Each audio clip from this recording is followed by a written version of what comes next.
So if you've been following the channel, you know one of my first videos was the Koorui 27-inch 1440p VA panel, 144 hertz gaming monitor on a budget. So today we're gonna revisit it about 2 to 3 months later and kind of what I think of it now. All right, just a quick reminder: please comment, like, and subscribe. Share this with your friends. All right, let's get into the video. So this is Clay from Epic Tech. Thank you for joining me again.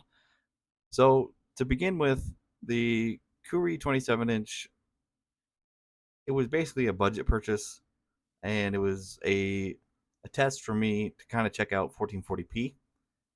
I've only ever had 1080p TN panels before. I've never had IPS. The only IPS I've ever had was like a TV or my cell phone.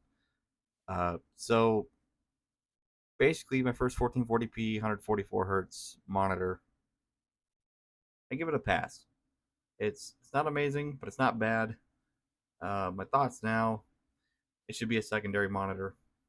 It should not be your main monitor unless if you're ultra budget.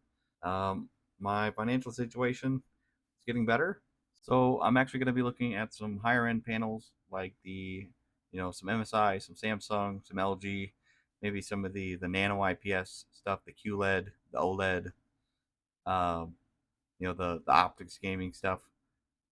So, but for now, let's make our last video on the Koorui 27-inch 1440p VA panel, 144 hertz.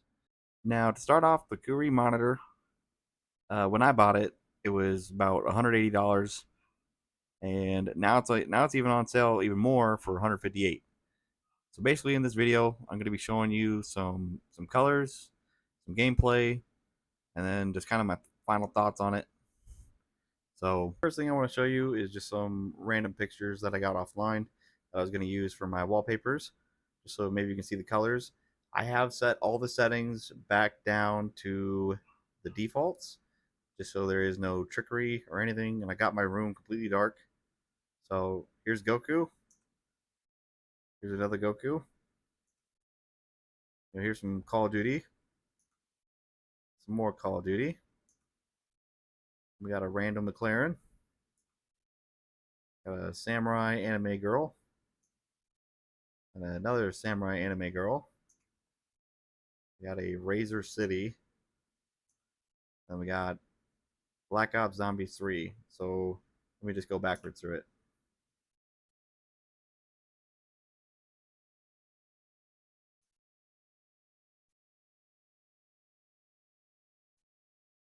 So basically, what you could see from those pictures, the colors don't look bad, um, but that's when they're standing still. So when you're trying to game, it seems like all the games have motion blur, even when you turn motion blur off. I think it's because it's a VA panel. Something with movement on the actual panel makes it look fuzzy. That's why I say there's motion blur. That's another reason why I think it should be a secondary monitor. Maybe you throw up your Twitch stream that you're watching while you're gaming, or your Facebook, your Netflix, your YouTube, if you're watching me.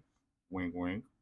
Like I said, this should be a secondary monitor and not a main monitor, unless if you're on an ultra budget or just want to try 1440p.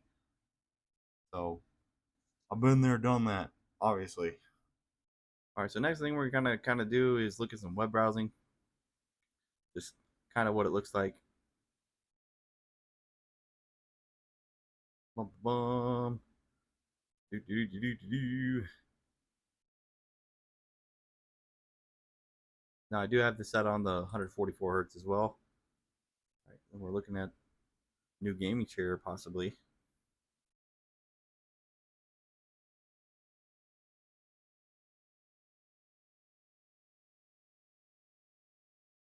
Do, do, do, do, do. And I'm not sponsored by any of these people, just kind of showing a random website. And the almighty Google test.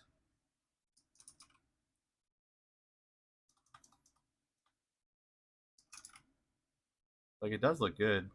You know what I mean?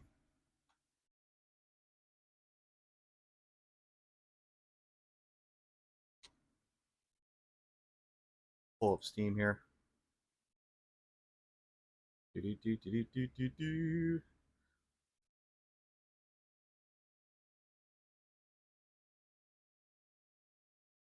Let me go to my library. Mm-hmm.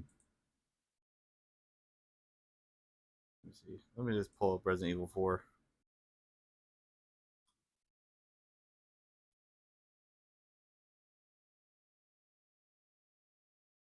I don't know if you can see it right there.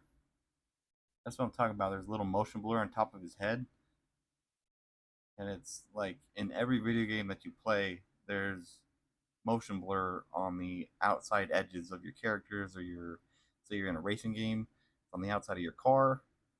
So I would not recommend this for a gaming monitor. So I recommend it as a monitor, but not a gaming monitor. As long as you have the money to spend them on the bigger stuff, the higher end monitors, go for that. Save the extra $150, and you know what I mean. So let me get an F in the chat. But as you can see right here, it shows the motion blur really bad. See, like it turns the whole monitor black. I don't think it works very well with consoles either. I think it's strictly for PC. Um, I've gotten some comments on the previous videos where it's hard to hook up with console, whether if that's Xbox or PS5. So overall recommendation: buy a higher end monitor. What, like, look around in like that $300 to $400 range. That's where you're gonna get the sweet spot for 1440p. Um, and if you're going for 4K, maybe look around like that $600 range. In my personal opinion, anything over $1,000 for a monitor, um, not worth it yet. On top of everything else, you got to have the hardware to run it, and for a majority of people, we're not running that level of hardware yet. So, but once again, this is Clay from Epic Tech signing out. I hope everybody has a great weekend. Comment, like, and subscribe. Share this video with your friends. Alrighty, see you later.